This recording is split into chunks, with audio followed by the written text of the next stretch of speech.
teológica se empezó a influenciar de gnosticismo y Ratzinger, que era un teólogo, brígido. Obviamente católico, hay que filtrar, pero Ratzinger era un teólogo acuático. Y Ratzinger lo echó. Pero encontró eco en otros sectores. ¿Conocen a Richard Rohr?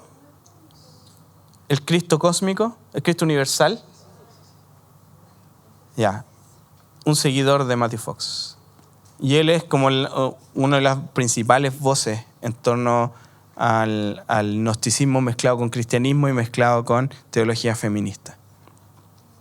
Fox es un monista, panenteísta. ¿Qué es esto? El panenteísmo dice que Dios está en todas las cosas y por ende hay una sola realidad, Dios. Eso va a tener mucha implicancia. ¿Les dio calor? Me dio calor. Por ende, él va a reformular la teología cristiana desde un punto de vista panenteístico y lo va a llevar al monismo. Él va a decir que hay una separación entre el Jesús histórico y el Cristo cósmico. Y una volada así, se va en una volada muy cuática. De hecho, ¿qué pasa con estos grupos? Generalmente tratan de dividir. Jesús era el hombre, el Cristo era el Dios. Entonces dividen la naturaleza de Jesús, cosa que para nosotros es una herejía, porque Jesús es 100% hombre, 100% Dios, a pesar de que usar porcentajes ya es problemático, pero ellos separan la idea de Jesús y Cristo. Cristo va a ser el patrón conector de toda la realidad, este Cristo cósmico. ¿Por qué cósmico? Porque une todo lo creado, el cosmos, el orden. La palabra cosmos significa orden. De ahí viene la palabra cosmético, por ejemplo, que vendría siendo poner orden como el caos. El caos. Dios está en todas las cosas. Y todas las cosas están en Dios, postula Fox. Por ende, el Cristo cósmico también puede ser la Madre Tierra.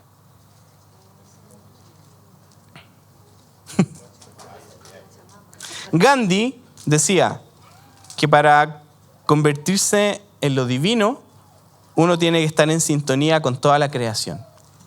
Dios no está fuera de nosotros, nosotros estamos en Dios y Dios está en nosotros. Eso dice Gandhi. Como una gota que se une al océano. Entonces esta idea de que nosotros somos dioses es parte de la fórmula que va a tomar Fox para replantear la historia bíblica. Nuestra alma es el mundo. Todos los seres humanos son divinos. Todos están ungidos y todos son el Cristo cósmico. Esta idea de que somos pequeños dioses, que se le critica harto a varios predicadores, Steve Furtick de Elevation, una de las grandes críticas que se le hace es que él postula esta idea, de que somos dioses, pequeños dioses. Ojo cuando toquen canciones de Elevation, porque algunas de esas cosas salen ahí.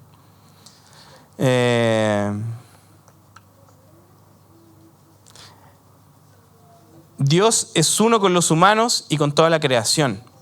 El sagrado todo. La sagrada creación, las estrellas, las galaxias, las ballenas, el suelo, el agua, los humanos, los árboles, los pensamientos, el cuerpo, la imagen. La santa omnipresencia del divino en todas las cosas. Ese va a ser el punto de partida para Fox. Y desde ahí él va a replantear la historia bíblica. Dios es un proceso. Dios no es una persona, es un proceso. Un proceso que se está gestando, que necesita ser completado. Dios no ha nacido por completo. Entonces, ¿dónde va a pasar esta completitud de Dios? En la imaginación humana. ¿Por qué? Porque el ser humano va a tener que mirar hacia adentro. ¿Se acuerdan de las chispas? esta es una reinterpretación de eso. El Cristo todavía no nace completamente. Incluso en Jesús, el Cristo cósmico no nació completamente. Por ende, Dios va a ser descubierto cuando vamos dentro nuestro. Para descubrir a Dios, ¿dónde tienes que ir? No a su presencia. Tienes que ir a tu presencia.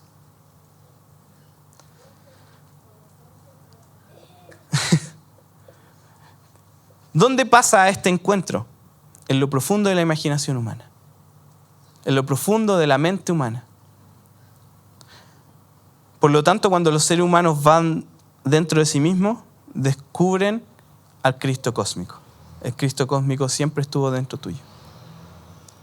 ¿Se dan cuenta cómo se mezcla esto con el mensaje de identidad? ¿Cuál es la diferencia? Que en este caso la identidad es descubierta versus nosotros que postulamos que la identidad es dada por Dios. Y eso marca toda la diferencia. Los seres humanos, por ende, no son criaturas limitadas por el espacio-tiempo. Los seres humanos son seres eternos. Y yo me he encontrado harto con este pensamiento de que el ser humano, Dios lo creó eterno. Pero la verdad es que no es, teológicamente eso es incorrecto. El ser humano, su eternidad depende del acceso al árbol de la vida. De momento que el ser humano pierde acceso al árbol de la vida, comienza a morir. Por eso Dios le dice, del momento que comas de este árbol, morirás. ¿Se mueren inmediatamente? Algunos postulan, se murió espiritualmente. ¿Por qué? Porque separan lo físico de lo espiritual. No, el ser humano comienza a morir desde ahí. ¿Por qué? Porque no tiene acceso al árbol de la vida. Entonces, cuando el reino de Dios es instaurado por completo, aparece árbol de la vida a ambos lados del río y dice que da frutos una vez al mes por 12 meses. O sea, tiene frutos siempre. La vida eterna la encontramos cuando el reino de Dios es establecido acá. Pero Jesús dice, esta es la vida eterna, que te conozcan a ti y a Jesús, a quien enviaste. Entonces, la idea de que el ser humano es eterno intrínsecamente es una idea gnóstica y no corresponde con la teología bíblica. Ahora, ¿dónde lleva esto Matthew Fox? Lo lleva a la idea de que cuando el ser humano tiene sexo, está teniendo una experiencia cósmica. Entonces va a llevar mucho a la liberación sexual en base a esta premisa de que el ser humano es eterno. ¿Por qué? Porque da lo mismo. Si nos estamos uniendo a un todo, cuando me uno con cualquier persona, me estoy uniendo al todo. Entonces, de nuevo, la idea de la fornicación es la permisividad con la fornicación o con el adulterio tiene en base esto. Es humanista. ¿Por qué tiene que ver con el placer del humano? Y lo vamos a ver en la tarde. La literatura, los libros de sabiduría del Antiguo Testamento son tomados de las diosas egipcias. Eso es lo que postula Matthew Fox. Entonces, lo que la teología de Occidente, él dice que postula, es una teología de caída y redención. Y que es básicamente lo que nosotros creemos. El ser humano cayó, necesita ser redimido. Pero para Matthew Fox no. Para él, lo que necesitamos es descubrir la teología de la bendición original y el autodescubrimiento. El ser humano no necesita ser redimido, necesita volver a descubrirse. Me da mucha risa que terminó el punto y se escuchan cuchicheos así como de que, yo escuché esto. Por ende, no debemos enfocarnos en el Jesús histórico. El Jesús histórico da lo mismo. Da lo mismo quién fue este personaje.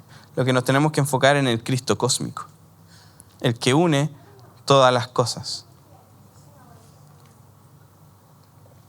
Matthew Fox entiende la historia de salvación no como algo lineal, sino como un círculo continuo de muerte, resurrección, renacimiento. Jesús no vino a redimirnos mediante su sacrificio.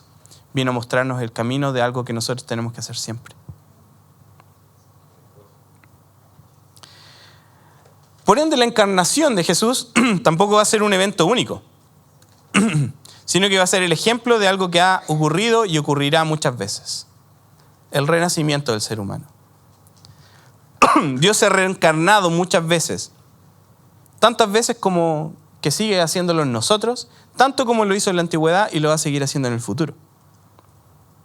Por ende, la vida, muerte y resurrección de Jesús no fueron actos redentivos una vez y para siempre, sino que son el dolor y la renovación de la madre tierra. Eso es lo que vino a hacer Jesús, renovar la madre tierra. ¿Se acuerdan que en un tiempo hubo una discusión en torno a si la salvación del reino no era para los humanos, sino que era para los animales? ¿Se acuerdan que en algún momento se discutió eso? Ya. Ahí podemos reconocer la influencia. Pasaron hartos años de eso. Entonces, el desastre ecológico que estamos viviendo es la muerte de Dios. Por ende, necesitamos que desarrollar una nueva conciencia. Y esta nueva conciencia se llama la segunda venida. El concepto escatológico de la teología feminista y de Matthew Fox se trata de que el ser humano va a llegar a una nueva conciencia en la cual se va a unir por completo a la madre tierra y la va a tratar como corresponde. La escatología entonces es la avanzada del Espíritu Santo que empieza a despertar esta nueva conciencia en el ser humano. ¿Se dan cuenta que todo está al servicio del ser humano?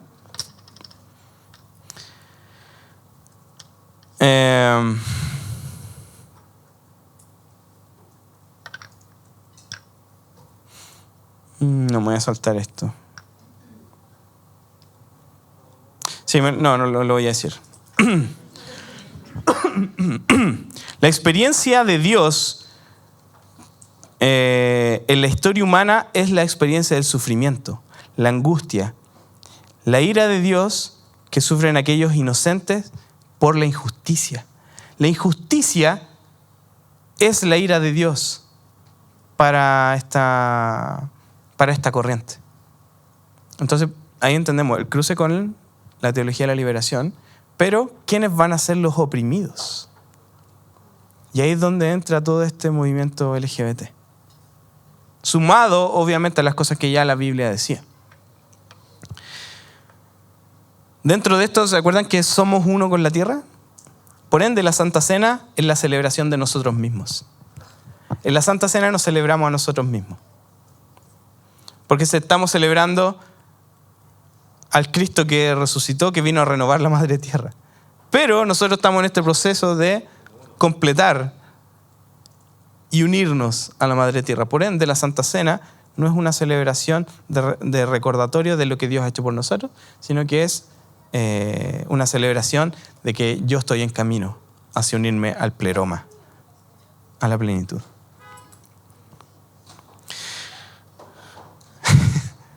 La remoción monista de todos los dualismos y distinciones significa el fin de toda jerarquía y separación. O sea, la idea de que vamos a volver a un todo significa que las jerarquías tienen que desaparecer. Porque vamos a volver a todos ser iguales y todo a este lugar de plenitud en el pleroma, en este Cristo cósmico. Por ende, las distinciones de Dios y el mundo se pierden. ¿Se dieron cuenta? Dios y la tierra es uno. Y el ser humano también es uno con Dios. Por ende, la distinción Dios y el mundo se pierde. Hay una sola realidad. La realidad cósmica. Por ende, también la idea de hombre y mujer se separa. Se pierde. Si todos somos uno, la distinción hombre y mujer no tiene sentido. Por ende, se va a mover hacia la androginia. La heterosexualidad y la homosexualidad también van a ser eliminadas. Da lo mismo lo que hagas con tu cuerpo. El patriarcado fundamentalista y fascista tiene que ser eliminado. Y esa es la palabra que ocupa Matthew Fox. Patriarcado fascista. Entonces aquí vemos también la influencia del marxismo en esta corriente. Ahora, vamos a hablar de marxismo más tarde, pero eso no significa que nuestro discurso va a ser de derecha. Lo quiero dejar claro desde ya. El error que cometemos como iglesia es tomar decisiones partidistas. Nuestra lealtad no está con derecha ni izquierda, nuestra lealtad está con Jesús. Entonces, cuando hablemos de estas cosas, uno de los temas que tuve que resolver en las veces que he hecho esto antes es la creencia de que esta idea es de derecha.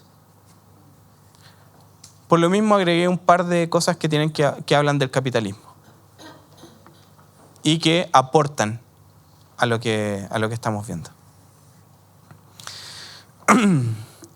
Por ende, las causas LGBT+ pasan a ser de la categoría de los pobres que menciona Jesús en el Nuevo Testamento. ¿Por qué? Porque están fuera de los márgenes sociales establecidos por este Dios patriarcal y sus seguidores hombres patriarcales que han generado estos sistemas. La palabra que se ocupa para pobres en Isaías, cuando dice el Espíritu de Dios está sobre mí por cuanto me ungido para dar libertad a los ani. Esa es la palabra. ¿Y qué significa ani? No es una persona que tiene poca plata solamente. Es cualquier persona que está fuera de los márgenes sociales. Por eso Jesús llama a Mateo. Mateo era una persona con plata, pero que estaba fuera de los márgenes sociales. ¿Qué pasa cuando filtramos todo en base a nuestro discurso de izquierda a derecha? Mateo hubiese quedado fuera de los discípulos de Jesús. Pero Mateo estaba fuera de los márgenes sociales. Por eso son necesarias las iglesias en el sector oriente.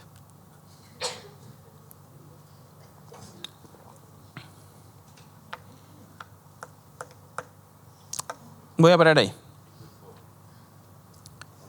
Preguntas. A las 12 tenemos el break y nos vamos, ya. ¿Quién va a gestionar? No está, el Pipe está sentado, así. Déjelo tranquilo. Bien. Mati.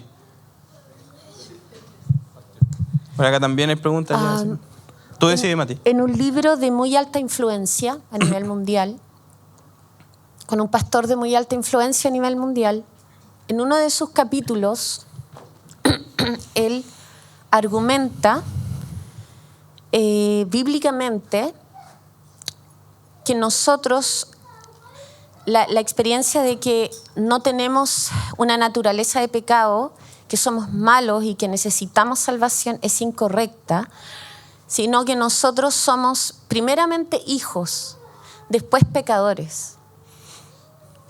Entonces, cuando lo leí, me provocó algo en mi espíritu que tuve que ir a revisar todos los versículos de Romanos, de todo lo que te explica justificación por fe.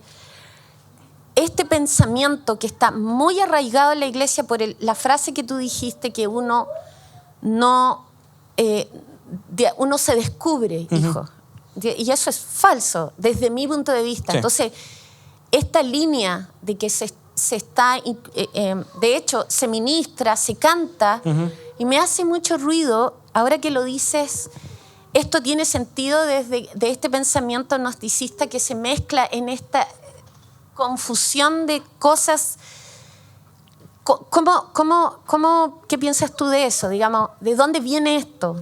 Sí, yo creo que es un punto importante definir qué hacemos con esto. Más que de dónde viene, es como qué hacemos con la premisa de que somos hijos y somos pecadores, porque también va a depender de qué hace el autor con la premisa. Entonces, también una enseñanza, no tomen frases de predicadores, vean qué hace el predicador con eso. Entonces, por ejemplo, si él dice, somos hijos antes de ser pecadores, puede caer en el universalismo. ¿Qué es el universalismo? Todos somos hijos de Dios, por ende todos se van a salvar independiente de lo que hagan, porque Dios es un Dios de amor. Eso es una corriente que está muy fuerte el día de hoy. Entonces, Aquí es donde entra en juego lo que dijo Jesús. El reino de Dios es como, y te cuenta la historia del hijo pródigo. Un hijo que se comporta como no hijo y que solo cuando vuelva al padre se da cuenta que es hijo. Todos somos creación de Dios. Todos somos imagen de Dios. Pero ¿quiénes son los que llaman a Dios Padre? Son los que han vuelto a Él. Entonces, yo he visto... La necesidad de ser salvados por un salvador. Sí, o sea, es que, claro, esto lo vivo en mi propia familia. Yo tengo hermanos que fueron a la iglesia y dentro de su discurso actual, ya fuera de la iglesia, es que no, yo tengo mi relación con Dios. Y como si eso fuera suficiente. Pero cuando revisáis su vida, no pareciera. ¿Cachai? Entonces, una cosa es decir, soy hijo. Otra cosa es ser realmente hijo. Entonces, hay un teólogo que me gusta mucho que define esto como creencia y lealtad. Él dice, hay mucha gente que cree, pero muy poca gente que es leal a Dios. Esos son los hijos, dice él. Ahora, yo no estoy en algo que tenga resuelto, sí. No me siento tan cómodo yo definiendo quién es hijo y quién no. Pero sí hay que tener mucho cuidado con la idea de que por ser solo creación de Dios, ya soy un seguidor y por ende podría ser salvo. O podría ser considerado hijo de Dios. Creo que eso requiere una vuelta extra y también va a depender mucho de nuestras propias experiencias dentro de esto. Si bien nuestra experiencia no es un filtro y vemos que aquí lo que generó la experiencia de la mujer fue un filtro completo de teología feminista, sí tenemos que ser conscientes de que nuestras experiencias sí van a generar unos lentes para relacionarnos con Dios. Entonces, tiene que ver mucho con la necesidad de hoy de tener padres presentes, como algo que yo creo que varios hemos sufrido acá. Y de repente hay como una oferta facilista de ser hijo de Dios, cuando en realidad seguir a Jesús implica un montón de cosas. Yo creo que por ahí pasa el tema. Y es complejo también desde el punto de vista de la apertura de la iglesia. La iglesia de por sí es excluyente. Y nosotros tenemos esta idea de que la iglesia tiene que recibir a todos. Sí, lo recibimos a todos, pero el mensaje de Cristo es ultra excluyente. Y no hay acomodos. Entonces, ahí es súper necesaria esta vuelta que hay que darle a eso. Creo que la respuesta sería como casi un seminario entero. ¿Cómo definimos hijos? Exacto. Es muy fina la línea donde él se contrapone y refuta el hecho de que toda la vida en la iglesia se dice que nosotros somos pecadores. Pecadores. Sí, pero primeramente somos hijos porque antes de la caída primero éramos hijos. Después ¿entendí? Entonces es una confusión donde te deja como, entonces, soy hijo y ¿para qué más? Claro. Puedo, como no necesito. Sí, creo que el universalismo está ahí latente. Entonces ahora que te escucho, empiezo a conectar las corrientes de toda esta, y cómo te acomoda tanto. Es cómodo. Me acordé de algo, y justamente que mencionaste un libro. ¿Has leído el libro Diseñadas para Reinar de Chris Vallotton? O sea, Ese es el libro. No. Ese es uno. Ya. Chris Vallotton postula que en el principio Dios creó un ser andrógino. no lo quise decir. Ya. ¿Sí? Es que en realidad yo hoy prefiero decir como este libro no lo pesque. De hecho, No lo- lo filtro. Entonces, cuando la gente me pregunta, no lo lea. Sí. Aquí ni lo mencionamos siquiera. Ya. Claro, y él postula de que Dios creó un hombre andrógino en el principio. Y que era hombre y mujer y que de repente Dios lo durmió y sacó a la mujer de ahí. Cosa que es incoherente con la lectura hebrea del texto. Mati, ¿tú qué estáis definiendo ahí? ¿Quién tiene el micrófono? Yo. Ajá, dale. Son preguntas cortitas. Una. Bueno, Elige la mejor. realmente toda la Biblia fue escrita por hombres porque se debate que Hebreo fue escrito por una mujer. Y también iba muy en la línea de si Jesús tuvo discípulas, porque si bien tuvo a los 12, también tenía mujeres que la seguían. ¿Cuál es la pregunta? Si realmente la Biblia fue escrita por hombres y Jesús tenía discípulas. Ya. Hay la idea de que hay, por ejemplo, un solo autor bíblico por libros, pasan muy pocos libros. De hecho, lo más probable, si ustedes leen la Biblia, por ejemplo, se van a encontrar que Abraham persiguió a un rey hasta Dan, dice. Hasta Dan, la tribu de Dan. La tribu de Dan es un montón de siglos después. Entonces, claramente, el autor que terminó de compendiar el libro de Génesis estaba avanzado en el tiempo. Y puso el comentario para que la gente se ubicara geográficamente.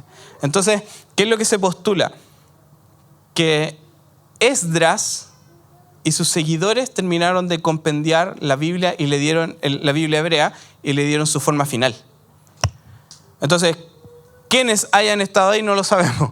Probablemente hayan sido mujeres. Ahora, el tema de la alfabetización en ese tiempo era más ligada a las clases altas también.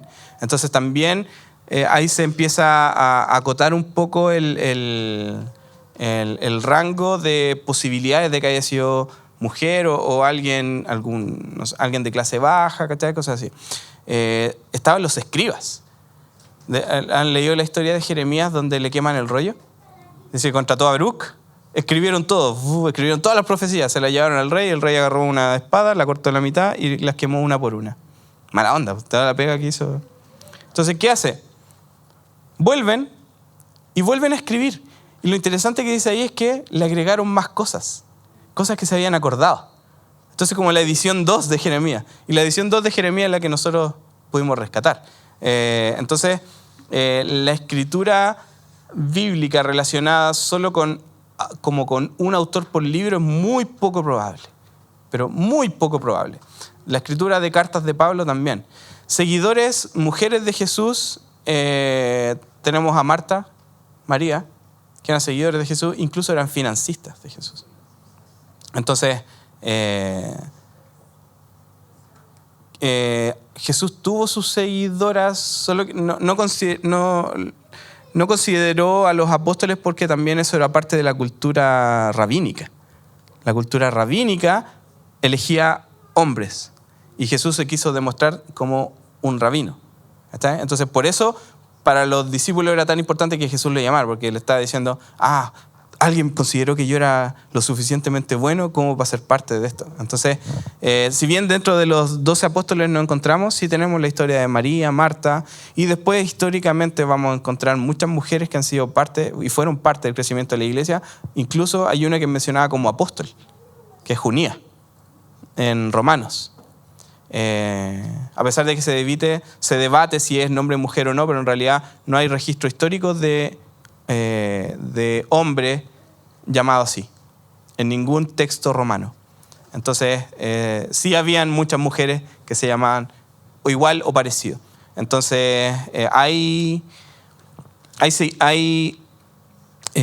registros de mujeres siendo seguidoras de Jesús, incluso teniendo parte importante dentro de la iglesia. Las personas que leían la carta de Pablo enseñaban. No era leían la carta, no la leían y se iban. La leían y la iban explicando, y eso implica enseñanza. Y Febe es una mujer que lee una carta en una iglesia. Entonces eso implica también enseñanza. Entonces sí, hay mujeres que fueron seguidoras de Jesús. En cuanto a lo otro, es muy difícil saber quién escribe los libros si el encabezado no lo dice. Isaías, el periodo que pasa entre escritura de primer capítulo y último capítulo es como cientos de años. Entonces se habla de 3 Isaías. El Isaías primario, que probablemente haya sido el Isaías que nosotros conocemos, los seguidores de Isaías en la primera etapa y los seguidores de Isaías en la tercera etapa. Y todos escriben en nombre de Isaías. Entonces, hay mucho de eso y es entretenido eso. Nosotros hacemos en la Viña Valdivia, parte del segundo nivel de discipulado es introducción a la Biblia. Y ahí vemos todas estas cosas. Cómo la Biblia fue estructurada, por qué el libro de Reyes para los judíos es considerado un libro profético y para nosotros considerado un libro histórico. Se las dejo ahí, piensen ustedes por qué el libro de Reyes podría ser considerado un libro profético, porque va a definir eso que piensan ustedes de la profecía. Pero eso. ¿Cuánto rato tenemos? ¿Debemos tomar break? Hacemos la... Ya, Mati definió. Allá uno y acá tú definís cuál, Mati, de los de acá. Ya. ¿Cómo identificamos la sabiduría que está en el mundo, la sabiduría de Dios, pero que está dentro del mundo, dentro de corrientes de pensamiento del mundo?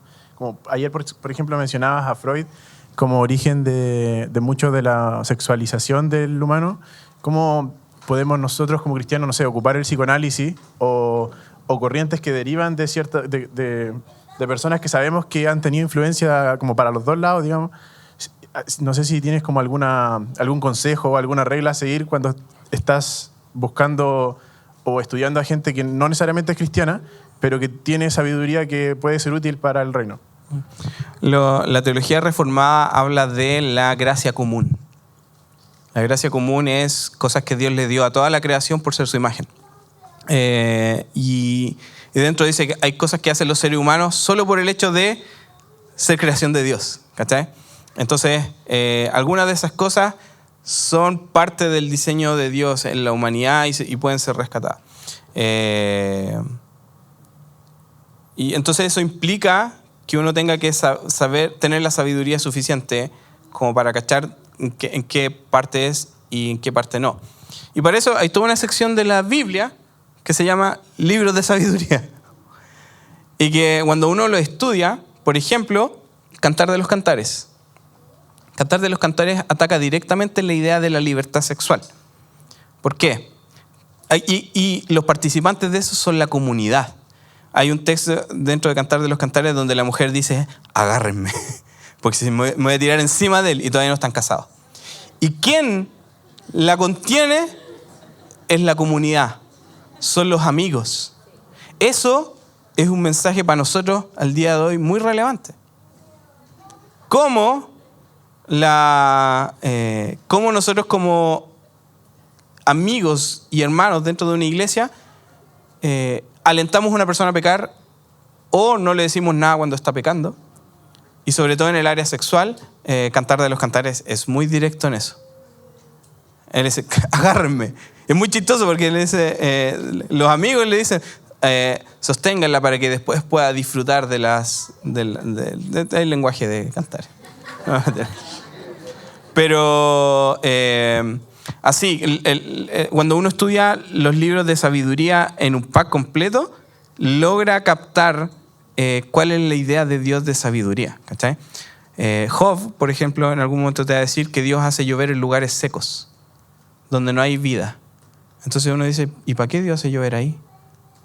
Entonces eso te dice que Dios considera más variantes en el momento de gobernar la creación que lo que nosotros vemos, ¿cachai? Y así, Eclesiastés y todas sus cosas. Yo creo que pegarle un estudio a eso, desde el punto de vista de los autores, creo que sería un buen filtro para cachar. ¿Por qué? Porque Dios nos dio la sabiduría mediante la revelación de su palabra en estos libros en específico. Eso. Allá. Hola, gusto de saludarte, Israel. Nosotros vivimos en Valdivia mucho tiempo, así que entendemos tu amor por esa ciudad. Innegable. Mira, mi pregunta es súper cortita y la respuesta yo creo que también. Tiene que ver con un tema que has tocado estos 2 últimos días, con nuestro cuerpo como su creación. Uh-huh. ¿Ya? Y en ese sentido, a mí siempre me ha llamado mucho la atención que como nuestro cuerpo es su creación, entonces nosotros quizá no debiéramos, es una pregunta más bien, no un comentario, no debiéramos intervenir la piel específicamente o, por ejemplo, con los tatuajes. Uh-huh. Ya, la pregunta termina. Los tatuajes están prohibidos en la Biblia solo en un ámbito. Y es que si tú te haces un tatuaje para comunicarte con los muertos, está prohibido. Fuera de eso, no hay prohibiciones. Entonces, la idea de...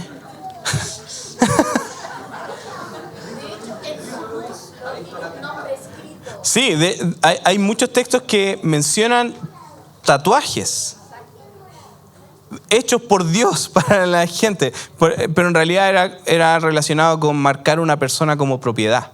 ¿Está? Entonces,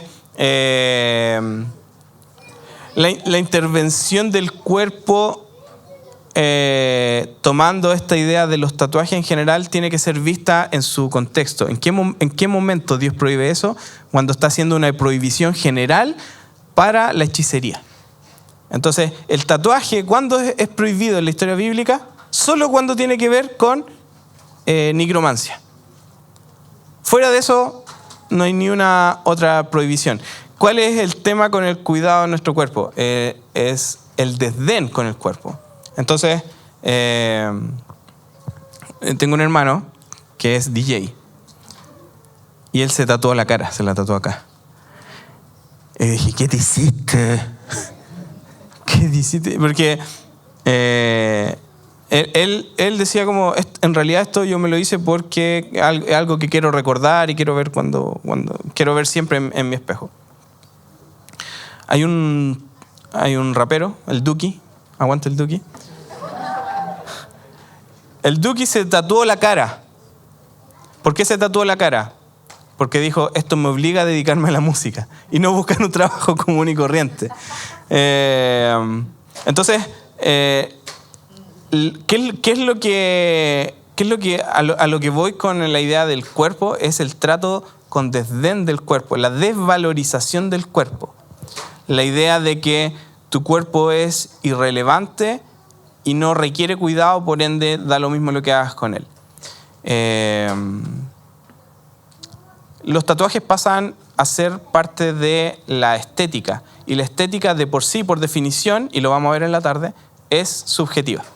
Entonces, cuando nos salimos de la prohibición del tatuaje que tiene que ver con comunicación con los muertos, ya entramos en el terreno estético y por ende pasa a ser subjetivo.